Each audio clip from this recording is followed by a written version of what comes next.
सुप्रभात प्रिय विद्यार्थियों। जैसा कि आप सबको पता है कि कोरोना महामारी के कारण एजुकेशन यानी जो शिक्षा का क्षेत्र है उस पर काफ़ी प्रभाव पड़ा है और इसी को ध्यान में रखते हुए इंडियन पब्लिक उच्च माध्यमिक विद्यालय के द्वारा ऑनलाइन क्लास आपके लिए उपलब्ध करवाई जा रही है ताकि आपका जो अध्ययन है वो अनवरत रूप से जारी रह सके। इसी बीच मैं आपको राजनीति विज्ञान का भाग ब इकाई फर्स्ट भारतीय संविधान की विशेषताएं, इनका अध्ययन हम करेंगे। तो पहला भारतीय संविधान की बात करते हैं कि संविधान क्या है। संविधान किसे कहा जाता है, यानी नियमों एवं सिद्धांतों। संविधान की परिभाषा है नियमों एवं सिद्धांतों का ऐसा दस्तावेज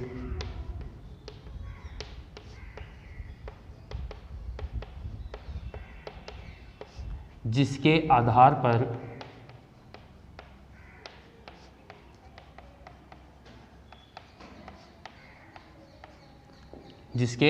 पर किसी देश की शासन व्यवस्था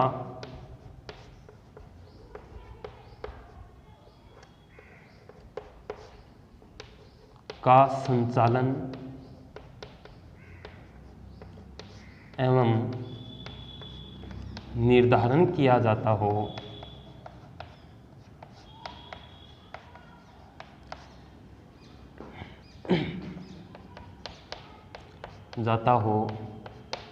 उसे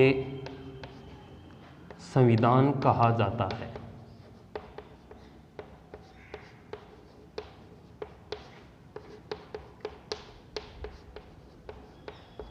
अर्थात संविधान क्या है, तो संविधान नियमों यानी कुछ उसमें नियम होते हैं, उसमें कुछ सिद्धांत शासन संचालन के सिद्धांत और नियम होते हैं, उनका कुछ एक ऐसा दस्तावेज, उनका एक ऐसा समावेश किया जाता है जिसके आधार पर यानी उन्हीं नियमों और सिद्धांतों के आधार पर किसी भी देश की जो शासन व्यवस्था है उसका संचालन किया जाता है, उसका निर्धारण किया जाता है, उसी को अपन संविधान कहते हैं। तो ये है संविधान की विशेषता, संविधान की परिभाषा। अब अपन बात करते हैं भारतीय संविधान, यानी अपने आते हैं अपने टॉपिक पर जो भारतीय संविधान की विशेषताएं हैं। तो सबसे पहले अपन बात करें डॉक्टर भीमराव अंबेडकर। डॉक्टर भीमराव अंबेडकर,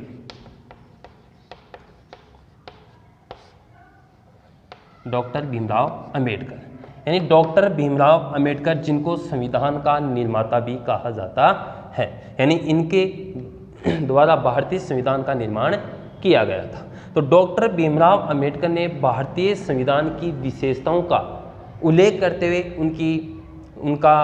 उनकी व्याख्या करते हुए कहा कि मैं महसूस करता हूँ कि भारतीय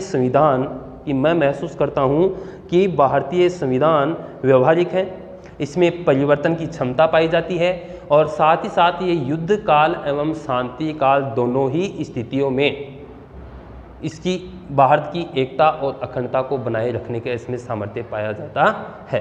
अर्थात डॉक्टर भीमराव अंबेडकर ने भारतीय संविधान का की जो विशेषताएं हैं उनका उल्लेख करते हुए कहा कि मैं अनुभव करता हूं या मैं महसूस करता हूं कि भारतीय संविधान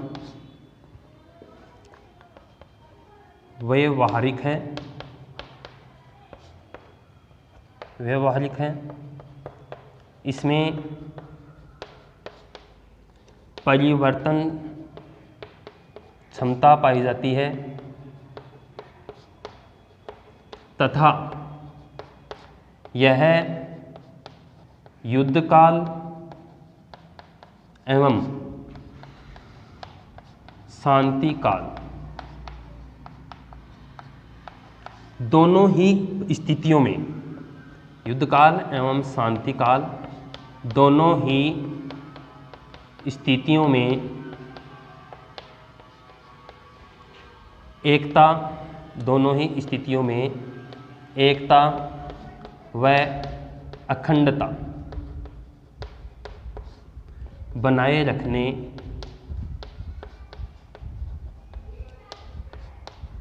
का सामर्थ्य है।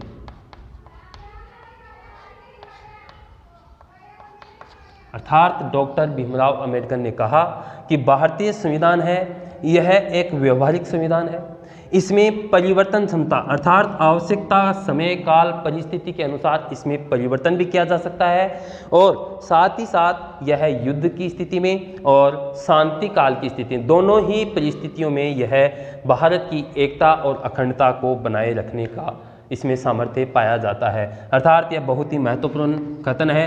पूछा जा सकता है कि डॉक्टर भीमराव अंबेडकर ने भारतीय संविधान की विशेषताओं का उल्लेख करते हुए क्या कहा, तो यह उन्होंने कहा कि मैं अनुभव करता हूँ या महसूस करता हूँ कि भारतीय संविधान व्यवहारिक है, इसमें परिवर्तन क्षमता पाई जाती है और युद्ध काल और शांति काल दोनों ही स्थितियों में यह है देश की एकता और अखंडता का इसमें सामर्थ्य पाया जाता है।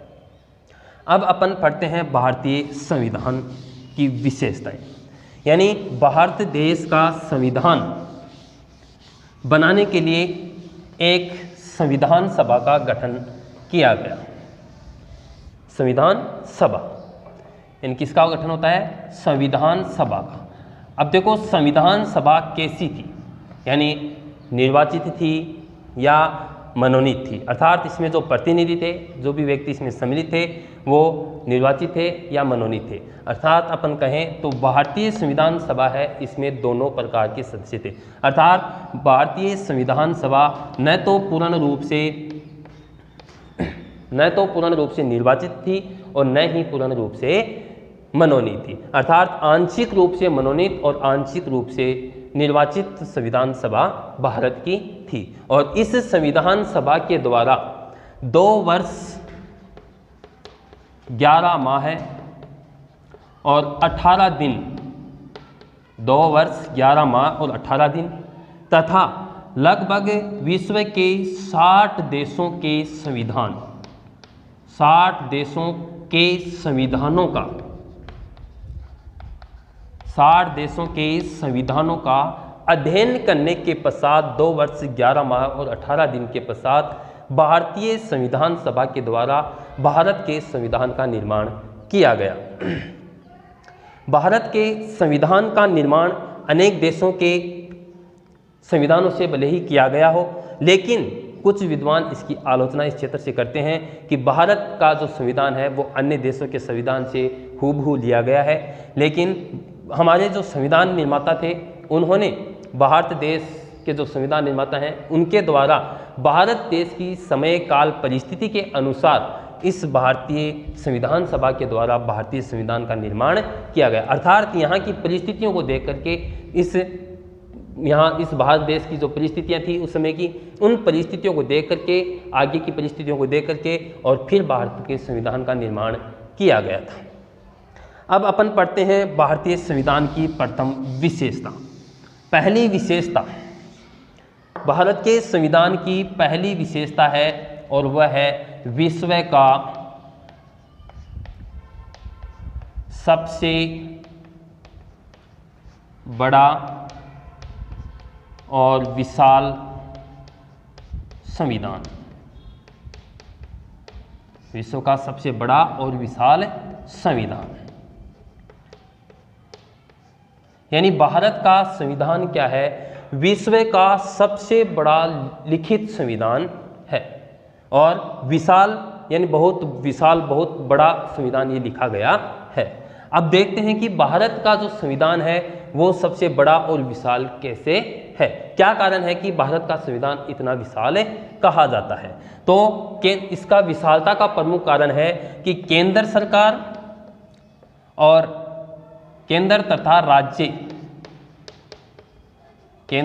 राज्य सरकार हैं, सरकारों के गठन एवं केंद्र सरकारों के गठन एवं शक्तियों शक्तियों का विस्तृत वर्णन किया गया है। अर्थात अपन बात करें भारतीय संविधान को विशाल क्यों कहा जाता है, इसके पीछे क्या कारण है, तो भारत के संविधान को विशाल और बड़ा होने का प्रमुख कारण है कि केंद्र सरकार और राज्य सरकार, इन दोनों सरकारों के अलग अलग रूप से गठन किस प्रकार से हुआ, इनको शक्तियां किस प्रकार से कौन कौन से अनुच्छेदों के तहत कैसे प्रदान की गई हैं, और इसी के आधार पर इसका एक विस्तृत वर्णन भारत के संविधान में उल्लेखित किया गया है। और इसी कारण से भारतीय संविधान को क्या कहा जाता है, एक विशाल संविधान कहा जाता है। अब बात करें भारतीय संविधान की, तो भारत के संविधान में मूल रूप से देखा जाए तो मूल रूप से 300 अनुच्छेदों की संख्या है। अनुच्छेद 395,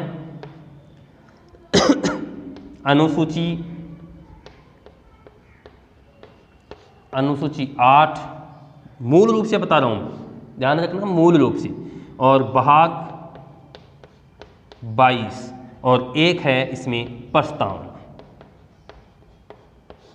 तो इस प्रकार से भारतीय संविधान में देखा जाए तो मूल रूप से 395 अनुच्छेद, 8 अनुसूचियां, 22 भाग और एक प्रस्तावना का इसमें उल्लेख किया गया है। मूल रूप से वर्तमान की स्थिति का पता करें अपन, यानी वर्तमान में अपन भारतीय संविधान की बात करें तो वर्तमान में भारतीय संविधान में 395 अनुच्छेद हैं, 8 अनुसूचियां थी लेकिन वर्तमान में 12 अनुसूचियां हैं, यानी 4 प्लस कर दी गई हैं, 4 और जोड़ दी गई, भाग 22 हैं और प्रस्तावना 1, यानी एक प्रस्तावना का उल्लेख किया गया है। यानी वर्तमान समय में भारतीय संविधान में आपको पूछा जाए प्रश्न, 2 तरीके से प्रश्न यहाँ पर बनता है कि भारतीय संविधान में मूल रूप से कितने अनुच्छेद थे, भारतीय संविधान में मूल रूप से कितनी अनुसूचियां थी, भारतीय संविधान में मूल रूप से कितने भाग थे, और भारतीय संविधान में मूल रूप से कितनी प्रस्तावना थी। यानी थी शब्द का प्रयोग होता है, या मूल रूप से 2 शब्द दिए होते हैं, मूल रूप से या थी, तो आपको इनमें से इनका उल्लेख करना है। जैसे पूछ लिया जाए कि भारतीय संविधान में मूल रूप से कुल कितनी अनुसूचियां थी, तो अनुसूची कितनी थी, 8। और यही प्रश्न आपको वहां से वर्तमान स्थिति के वर्तमान परिप्रेक्ष्य में पूछा जाए तो मूल रूप से न देकर के क्या होगा कि वर्तमान समय में भारतीय संविधान में कुल कितनी अनुसूचियां हैं, तो कितनी हैं, 12 अनुसूचियां। या आपको ये पूछ सकता है कि वर्तमान नाम न देकर के आपको सीधा पूछ ले कि भारतीय संविधान में कुल कितनी अनुसूचियां हैं, यानी है का मतलब कि प्रेजेंट काल आ गया, वर्तमान समय आ गया, तो वर्तमान समय में कितनी है, वर्तमान समय में 12 अनुसूचियां हैं, वो इसका उल्लेख इसमें किया गया है। अब बात करें, देखो भारतीय संविधान में 395 अनुच्छेद, 8 अनुसूचियां, वर्तमान में 12 हैं, 22 भाग, एक प्रस्तावना है। अन्य देशों के संविधानों की बात करें तो जैसे अमेरिका की बात करें तो अमेरिका का जो संविधान है, अमेरिका के संविधान में मात्र 7 ही अनुच्छेद पाए जाते हैं। कितने अनुच्छेद है, 7। कनाडा के संविधान की बात करें तो कनाडा के संविधान में कितना अनुच्छेद है, 147 अनुच्छेद पाए जाते हैं। और ऑस्ट्रेलिया के संविधान की बात करें तो ऑस्ट्रेलिया के संविधान है, ऑस्ट्रेलिया के संविधान में केवल और केवल 128 अनुच्छेद हैं। और दक्षिणी अफ्रीका की बात करें तो दक्षिणी अफ्रीका के संविधान में अब तक केवल और केवल 153 अनुच्छेद हैं। यानी वर्तमान समय में अपन देख सकते हैं कि विश्व में सबसे ज़्यादा अनुच्छेदों वाला संविधान कौन सा है, भारत का संविधान है। अर्थात 2 कारण हो गए यहाँ पर, भारत की जो संविधान है वो भारत का संविधान विशाल और बड़ा होने के 2 कारण हो गए हैं। छोटा प्रश्न भी पूछा जा सकता है, बड़ा भी पूछा जा सकता है, तो उसमें भी इसका उत्तर दिया जा सकता है। जैसे छोटा प्रश्न की भारत की विशालता के क्या कारण है, संविधान की विशालता का या विशाल होने का क्या कारण है, तो केंद्र और राज्य सरकारों के गठन एवं शक्तियों का विस्तृत रूप से वर्णन करना एक। दूसरा कारण है कि भारत के संविधान में कुल 395 अनुच्छेद, 8 अनुसूचियां, 22 भाग, एक प्रस्तावना है। जबकि अन्य देशों की बात करें तो अमेरिका के संविधान में 7, कनाडा के संविधान में 147, ऑस्ट्रेलिया के संविधान में 128 और दक्षिणी अफ्रीका के संविधान में 153 अनुच्छेद ही हैं। अर्थात इनको अपन देखते हैं तो ऐसा प्रतीत होता है या वास्तविक रूप से हमें दिखाई देता है कि भारत के संविधान में 395 अनुच्छेद है, जो विश्व के अन्य संविधानों से काफ़ी ज़्यादा है। इस कारण से भारत का संविधान बहुत ही विशाल और बड़ा है। अब दूसरी विशेषता अपन देखते हैं और वो है दूसरी विशेषता कि लिखित संविधान। लिखित संविधान यानी भारत का संविधान एक लिखित संविधान है। यानी रचना के आधार पर अपन देखें, किस आधार पर? रचना के आधार पर देखा जाए तो रचना के आधार पर संविधान दो प्रकार के होते हैं। कैसा संविधान है भारत का? लिखित संविधान। लिखित संविधान यानी भारत का संविधान कैसा है? एक लिखित संविधान है। और रचना के आधार पर अपन देखें तो भारत जो संविधान है वो दो प्रकार के होते हैं। एक होता है रचना के आधार पर,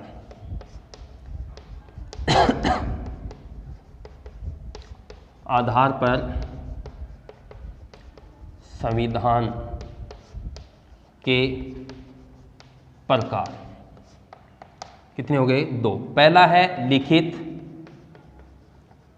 और दूसरा है अलिखित।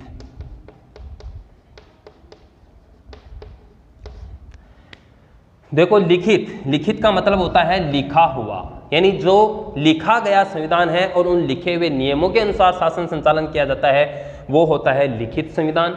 और जो लिखा हुआ नहीं है, बिना लिखा हुआ संविधान है, वो होता है अलिखित संविधान। अब देखो लिखित संविधान का उदाहरण देखें तो उदाहरण के तौर पर अपन कह सकते हैं कि भारत का संविधान कैसा है? एक लिखित दस्तावेज है, लिखा हुआ संविधान है। जबकि ब्रिटेन की बात करें तो ब्रिटेन का संविधान कैसा है? उदाहरण के तौर पर देखा जाए तो ब्रिटेन का संविधान है वो कैसा है?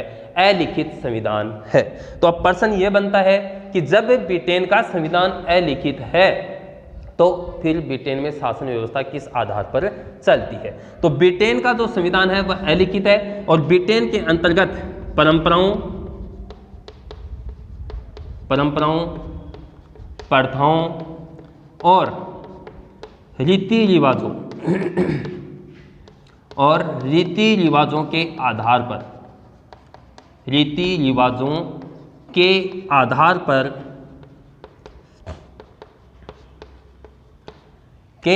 पर शासन व्यवस्था का संचालन किया जाता है। इसलिए ब्रिटेन का संविधान यानी ब्रिटेन विश्व का एकमात्र ऐसा देश है जहां पर अलिखित संविधान पाया जाता है। जबकि भारत क्या है? एक लिखित संविधान है। अमेरिका है उसका लिखित संविधान है, कनाडा है उसका लिखित संविधान है, दक्षिण अफ्रीका है उसका लिखित संविधान है, ऑस्ट्रेलिया है उसका भी लिखित संविधान है। अर्थात जिन देशों के संविधान है उनको लिख दिया गया है वो लिखित संविधान है, और जिनका लिखा हुआ नहीं है और परंपराओं, प्रथाओं और रीति रिवाजों के आधार पर जिस देश की शासन व्यवस्था का संचालन किया जाता है उसको क्या कहा जाता है? अलिखित संविधान कहा जाता है। उदाहरण के तौर पर ब्रिटेन।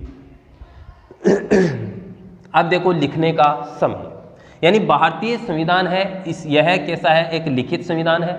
और भारतीय संविधान का निर्माण यानी किसके द्वारा लिखा गया? संविधान सभा है उसके द्वारा इसका निर्माण किया गया था। और संविधान सभा है उसने 2 वर्ष 11 माह और 18 दिन 2 वर्ष 11 माह और 18 दिन के लंबे समय के पश्चात, अर्थात लगभग 3 वर्ष हो गए, तो इनके पश्चात भारतीय संविधान लिखा गया। और भारत के संविधान है उसको लिखने वाले कौन थे? वो लिखने वाले थे प्रेम बिहारी रायजादा। यानी प्रेम बिहारी रायजादा है वो भारतीय संविधान के लेखक थे। क्या थे? भारतीय संविधान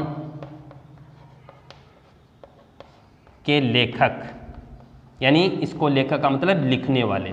तो भारतीय संविधान का निर्माण है 2 वर्ष 11 माह 18 दिन के बाद 18 दिन से संविधान सभा द्वारा किया गया। और इसको मूर्त रूप प्रदान करना, अर्थात इसको वास्तविक तौर पर किसने लिखा था? भारतीय संविधान के जो जिसको अपन लेखक कह सकते हैं वो हैं प्रेम बिहारी रायजादा। यानी इनके द्वारा भारतीय संविधान का निर्माण यानी उनको लिखा गया था। अब एक बात और, विश्व का प्रथम लिखित संविधान कौन सा है, यानी ये भी बात महत्वपूर्ण है। और एक बात ये भी है कि विश्व का प्रथम लिखित संविधान, यानी विश्व का प्रथम लिखित संविधान, तो उसका नाम है अमेरिका। यानी अमेरिका विश्व का प्रथम ऐसा देश है जिसने सबसे पहले अपना संविधान लिखा था, अर्थात विश्व में एकमात्र ऐसा देश जो सबसे पहले जिसने लिखा था वो था अमेरिका। तो अमेरिका विश्व का प्रथम ऐसा देश है जिसने अपना संविधान लिखा था। तो ये हो गई दो विशेषताएं। अब अगली विशेषता की तरफ चलते हैं और अगली विशेषता है प्रस्तावना।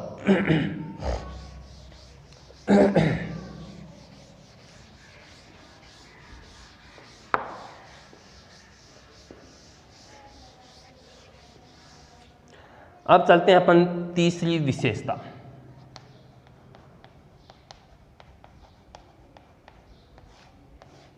देखो प्रस्तावना क्या है। मैंने अभी बताया था कि भारतीय संविधान में एक प्रस्तावना है, 395 अनुच्छेद हैं, 12 अनुसूचियां हैं, 22 भाग हैं। तो उनमें जो प्रस्तावना है वो क्या है, यानी प्रस्तावना को संविधान की आत्मा भी कहा जाता है। क्या कहा जाता है? संविधान की आत्मा। और संविधान की आत्मा किसने कहा है? M.V. पायली ने। M.V. पायली नामक विद्वान हैं और इनके द्वारा भारतीय संविधान की प्रस्तावना को क्या कहा गया है? आत्मा कहा गया है। इसी प्रकार से एक प्रश्न और बनता है कि राजनीतिक कुंडली, यानी भारतीय संविधान की प्रस्तावना को राजनीतिक कुंडली किसने कहा है? तो राजनीतिक कुंडली कहने वाले हैं K.M. Munshi. K.M. Munshi K.M. Munshi हैं, उनके द्वारा भारतीय संविधान की प्रस्तावना को क्या कहा गया है? राजनीतिक कुंडली कहा गया है। आप देखो प्रस्तावना क्या है। प्रस्तावना है भारतीय संविधान का सार है, यानी भारतीय संविधान का सार, यानी संक्षिप्तीकरण जिसे अपन कह सकते हैं वो है क्या? भारत की जो संविधान की प्रस्तावना है वह। क्यों है? क्योंकि इस प्रस्तावना में भारतीय संविधान के उद्देश्य, भारतीय संविधान के उद्देश्य एवं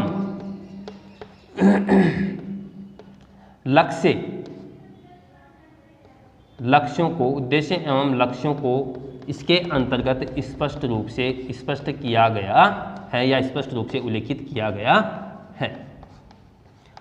यानी भारतीय संविधान का जो सार रूप अपन कह सकते हैं, संक्षिप्त रूप जो कह सकते हैं, वो कहाँ पर प्रदर्शित हो किया जाता है? वो भारतीय संविधान की प्रस्तावना में प्रदर्शित किया गया है। अर्थात भारतीय संविधान की जो प्रस्तावना है उसमें हमारे संविधान निर्माताओं का क्या उद्देश्य था, उन्होंने समय काल परिस्थिति के अनुसार क्या निर्णय लिए, उन निर्णयों का उन उद्देश्यों को, वो कौन से उद्देश्य प्राप्त करना चाहते थे, उन उद्देश्यों का उल्लेख हमें कहाँ पर देखने को मिलता है? भारतीय संविधान की प्रस्तावना में देखने को मिलता है।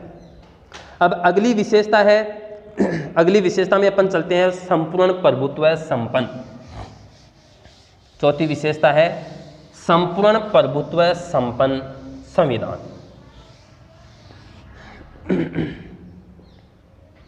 चौथी विशेषता है संपूर्ण प्रभुत्व संपन्न संविधान। देखो संपूर्ण प्रभुत्व संपन्न संविधान से क्या तात्पर्य है? यानी संपूर्ण प्रभुत्व संपन्न संविधान से तात्पर्य है कि भारत, इसका तात्पर्य मतलब अर्थ, इसका आशय क्या है? इसका आशय है कि भारत है वह अपने आंतरिक एवं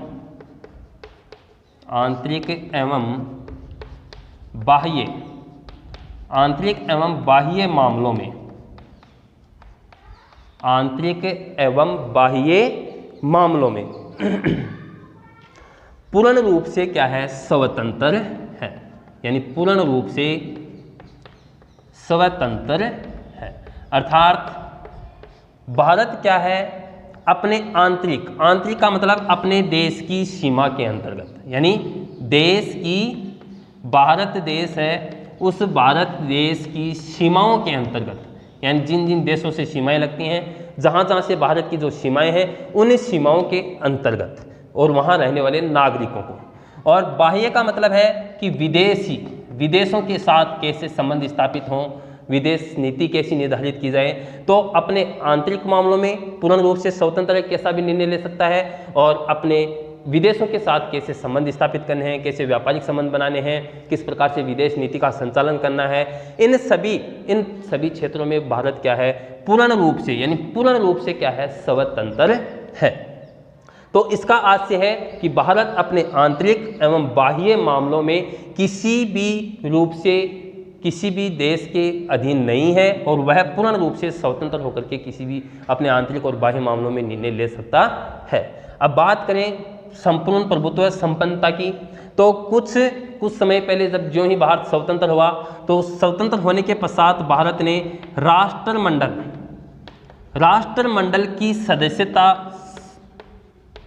सदस्यता ले ली थी, यानी इसका सदस्य, राष्ट्रमंडल की सदस्यता, अर्थात इसका सदस्य देश बन गया था। अब इसमें कौन से देश आते हैं राष्ट्रमंडल में? राष्ट्रमंडल में वो देश आते हैं जो प्राचीन काल में ब्रिटेन के द्वारा शासित थे, अर्थात ब्रिटेन ने जिनको गुलाम बनाया था और वहाँ पर शासन व्यवस्था स्थापित की थी, वो देश आते हैं राष्ट्रमंडल में। तो 1947 के पश्चात जो ही भारत स्वतंत्र हुआ, तो उसके पश्चात भारत ने 1947 के पश्चात इस राष्ट्रमंडल की सदस्यता ग्रहण कर ली।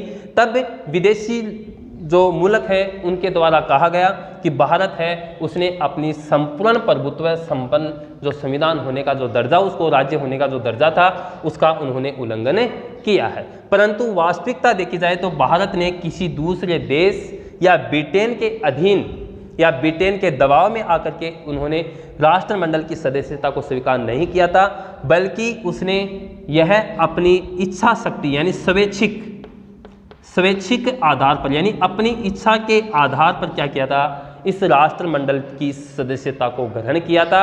अतः अपन स्पष्ट रूप से कह सकते हैं कि भारत एक संपूर्ण प्रभुत्व संपन्न संविधान है, और इसने जो राष्ट्रमंडल की सदस्यता को स्वीकार किया है, यह स्वैच्छिक है, न कि किसी के दबाव में आकर के की गई है।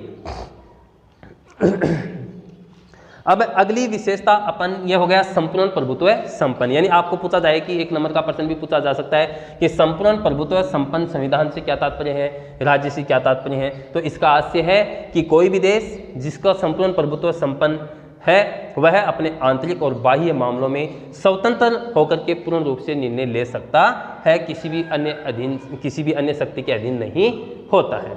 अब अगली विशेषता आती है संसदीय प्रणाली।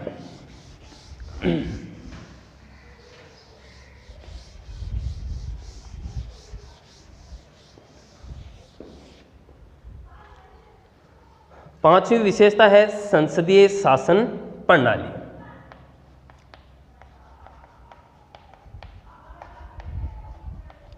संसदीय शासन प्रणाली। देखो संसदीय शासन प्रणाली क्या होती है। भारत देश में भारतीय संविधान के द्वारा संसदीय शासन प्रणाली को अपनाया गया। कौन सी शासन प्रणाली? संसदीय शासन प्रणाली को अपनाया गया है। संसदीय शासन प्रणाली है, इसका क्या तात्पर्य होता है, यानी इसका अर्थ क्या होता है कि ये क्या होती है संसदीय शासन प्रणाली, या इसका क्या तात्पर्य होता है, मतलब क्या होता है इसका। तो संसदीय शासन प्रणाली एक ऐसी शासन प्रणाली है जिसके अंतर्गत कार्यपालिका, जिसके अंतर्गत क्या होता है, कार्यपालिका है, वह व्यवस्थापिका, किसके प्रति? व्यवस्थापिका बोल दो या बोल दो हमारी संसद, इसे अपन विधायिका भी कह सकते हैं। यानी व्यवस्थापिका संसद या विधायिका के प्रति जवाबदेह होती है, यानी कार्यपालिका व्यवस्थापिका या संसद के प्रति जवाबदेह होती है। जवाबदेह बोल दो या अपन बोलते हैं उत्तरदायी होती है। अर्थात इसका मतलब क्या हुआ इसका मतलब यह है कि सरकार के जो 3 अंग होते हैं, कार्यपालिका, व्यवस्थापिका और न्यायपालिका, व्यवस्थापिका और तीसरी है न्यायपालिका। सरकार के जो ये तीनों अंग हैं, तो इन तीनों अंगों की बात करें तो सबसे पहले अपन देखें तो न्यायपालिका। न्यायपालिका कैसी है? स्वतंत्र एवं निष्पक्ष होती है, स्वतंत्र होती है और निष्पक्ष होती है, यानी किसी के पक्ष में नहीं, और अपना निर्णय जो देती है वो स्वतंत्र होकर के देती है। लेकिन कौन बचे? 2, कार्यपालिका और व्यवस्थापिका। कार्यपालिका में कौन आते हैं? जितने भी जो मंत्री बनाए जाते हैं, राष्ट्रपति से लेकर के नीचे तक जो पद होते हैं, सरकारी कर्मचारी होते हैं, वो सभी कार्यपालिका के अंतर्गत आते हैं।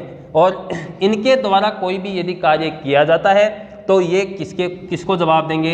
ये हमारी भारतीय जो संसद है, या जो भारत की जो व्यवस्थापिका है, या भारत की जो विधायिका है, उसको जवाबदेह होते हैं। अर्थात इनके द्वारा किया गया प्रत्येक कार्य, उनकी जवाबदेही कहाँ की जा सकती है? भारत की संसद में की जा सकती है। अर्थात संसद है, वहाँ पर इनकी जवाब देना होता है। अर्थात अपन कह सकते हैं कि संसदीय शासन प्रणाली है, इसका तात्पर्य है कि कार्यपालिका, व्यवस्थापिका या संसद के प्रति उत्तरदायी या जवाबदेही होती है। अब प्रश्न यह बनता है कि संसदीय शासन प्रणाली किस देश के संविधान से ली गई है? संसदीय शासन प्रणाली की बात करें तो संसदीय शासन प्रणाली है वो ब्रिटेन के संविधान से ली गई है। कहाँ से ली गई है? ब्रिटेन के संविधान से हमारे देश के संविधान में संसदीय शासन प्रणाली को अपनाया गया है। तो ये होती है संसदीय शासन प्रणाली। अब बात करते हैं, अगली विशेषता है, 6ठी विशेषता आती है मूल अधिकार।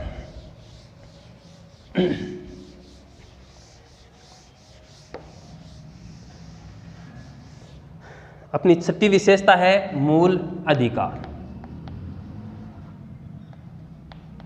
मूल या मौलिक अधिकार। देखो पहले देखो मूल अधिकार क्या है। मूल अधिकार किसे कहते हैं? नागरिकों के सर्वांगीण विकास के लिए राज्य के द्वारा प्रदान किए जाने वाले अधिकार क्या कहलाते हैं? मूल अधिकार कहलाते हैं। यानी राज्य के द्वारा प्रदान किए जाते हैं और उनको सर्वांगीण विकास हो सके, राज्य के जो नागरिक हैं, देश के जो नागरिक हैं, उनका सर्वांगीण विकास हो सके, इसके लिए किसका प्रावधान किया गया? भारतीय संविधान में मूल अधिकारों का प्रावधान किया गया है। भारतीय संविधान में मूल अधिकार हैं, वो मूल अधिकार अमेरिका के संविधान से लिए गए हैं। अमेरिका के संविधान से लिए गए हैं।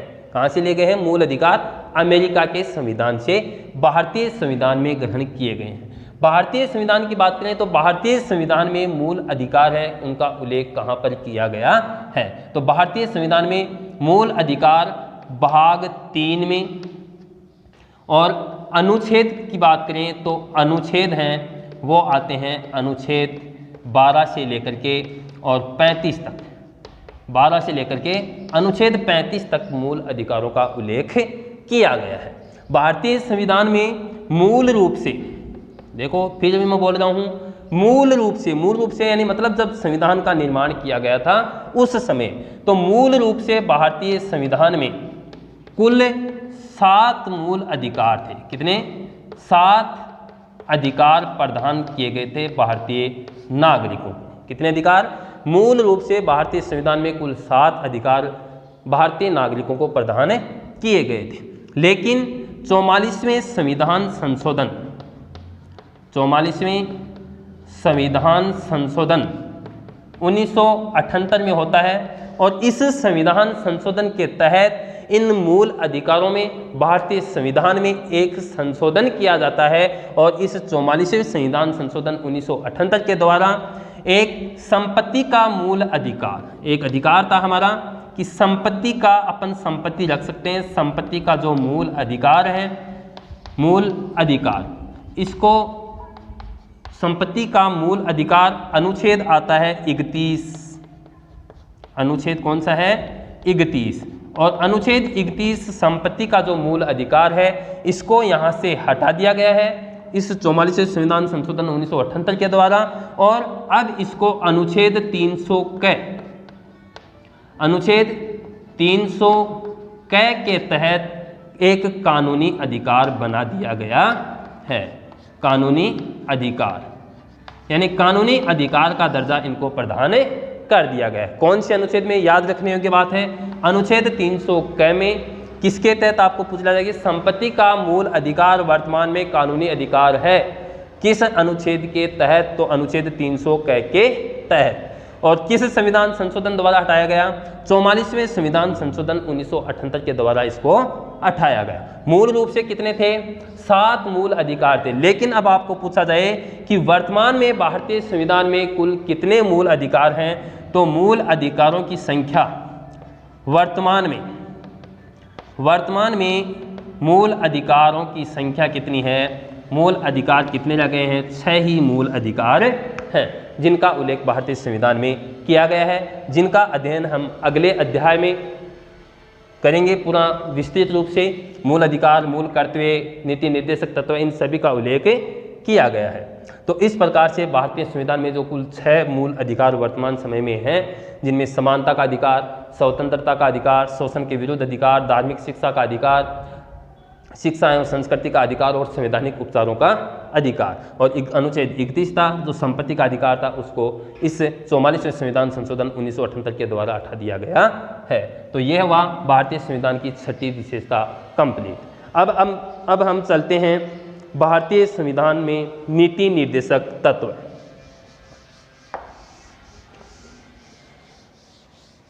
नीति निर्देशक तत्व, नीति निर्देशक तत्व क्या है, इनका अध्ययन करते हैं।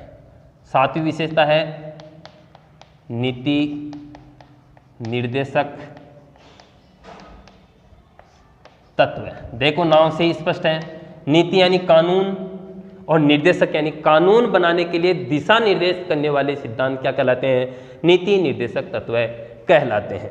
नीति निर्देशक यानी नीति यानी कानून और निर्देशक यानी दिशा निर्देश या निर्देश करने वाले सिद्धांत क्या कहलाएंगे, नीति निर्देशक तत्व कहलाएंगे। तो नीति निर्देशक तत्व हैं, ये भारतीय संविधान में कहाँ से लिए गए हैं, आयरलैंड के संविधान से लिए गए। कहाँ से, आयरलैंड का संविधान है और आयरलैंड के संविधान से भारतीय संविधान में नीति निर्देशक तत्वों का समावेश किया गया है।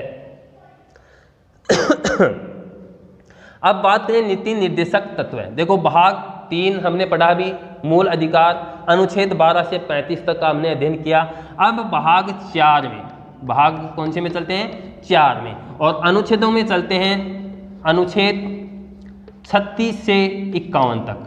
अनुच्छेद 36 से लेकर के और 51 तक में किसका उल्लेख किया गया है, 51 तक में संविधान के नीति निर्देशक तत्वों का उल्लेख किया गया है। तो भारतीय संविधान में जो नीति निर्देशक तत्व हैं, और तीसरी बात इसमें आती है कि इनका उद्देश्य क्या है, यानी नीति निर्देशक तत्व हैं, इनका उद्देश्य क्या है। तो इनका उद्देश्य कई बार पूछा जाता है इसका प्रश्न, लोक कल्याणकारी राज्य की स्थापना करना। लोक कल्याणकारी राज्य की स्थापना करना किसका उद्देश्य है, नीति निर्देशक तत्वों का उद्देश्य है। तो भारतीय संविधान में नीति निर्देशक यानी नीति यानी कानून बनाने के लिए जो दिशा निर्देश जारी किए गए वो कौन से भाग में, भाग 4 में, अनुच्छेद 36 से लेकर के 51 तक में। कहाँ से लिए गए हैं, आयरलैंड के संविधान से लिए गए हैं। उसका उद्देश्य, प्रमुख रूप से इनका उद्देश्य क्या है, तो लोक कल्याणकारी राज्य की स्थापना करना इनका प्रमुख उद्देश्य माना जाता है। तो ये अपना भारतीय संविधान की हमने 7 विशेषताएं पढ़ी हैं। धन्यवाद।